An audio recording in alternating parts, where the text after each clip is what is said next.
болохоор ялчгүй эцэг рүү орчод байна л та. Би нэг юм жишээ сонсч байсан. Жишээ чи яг миний чихэн дээр хажууд яригдчихсэн гэсэн. Энэ хүүхдээ чи хүмүүжүүлж чадхаа байлаа төр нь хүүхдээ автайг хүүхдээ авчирч хачиж явжсэн ичиг. Яг миний нүднэрээ ингээ кино шиг болоод өнгөрчээсэн байхгүй юу?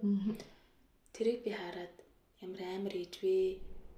Яагаад ингээ төрлөө бурууг чихээд байгаа юм бол гэ бодоод өнгөрчээсэн байхгүй юу? Тэгээ одоо ингээд хүүхдүүдтэй ажиллаад өсвөр насныхантай ажиллаад ингээд эхлэнгүүт хүүхэд гэдэг чи өөр айгүй жижиг асуудал. Айгүй жижиг юм л тэр ээжээс үсээд байгаа гэсэн үг. Тий. Зүгээр л өглөө босоод нөгөө миний хүү сайхан амарсан уу гэдэг үгийг л хүүхэд хүсдэг. Тий. Өглөө хичээлд нь явахдаа өглөөнийхэн цайг бэлдээд үхийг л хүүхэд хүсдэг. Тий. Чи өөрөө наана утгаад идээрэй гэдгийг хүүхэд хүсдэггүй гэсэн үг. Тий. Жижиг деталь хайрааламжуудыг л хүүхэд хүсээд байдаг. Эднийг бид нэр өгч чадахгүй байгаагаас шалтгаалаад хүүхдэд алдаад байна гэсэн.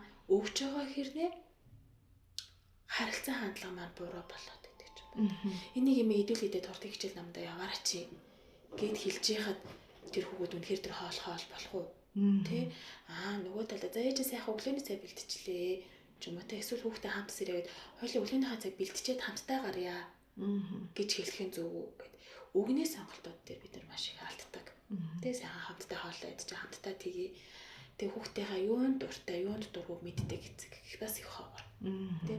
За тэгээд яг ярианыхын дуртагсан чиг асуухаар завгүй байдаг. За мэд хүчрэлхтэй амжихгүй байдаг.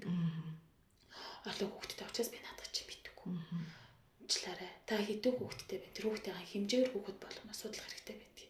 Тэгээ одоо жишээлбэл та 5 хүүхэдтэй байвал 5 хүүхдээ 5 өөр арашинтай та тэмцэлнэ л гэсэн үг тийм үзэж таарна тэр хүүхдүүдийн мэдрэмжийг ажиглан хуваалцсан 5 өөр өнгийн хувцсыг та худалдаж авдаг шиг 5 өөр өнгийн арашинтайтай ажиллаж үзнэ гэсэн. Түр 5 арашинтай ажиллах уу?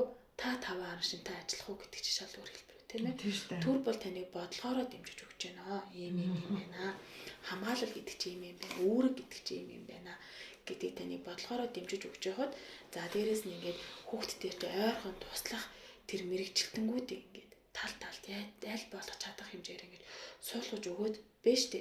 За тэгж яхад та өнөөдөр хүүхдтэйгээ төрүүлсэн хүүхдтэйгээ ажиллаж чадахгүй байвал төрлөө бурууч ямар хэрэг байгаа бол гэдгийг л би нэлээд гайхажсэн тухайн үед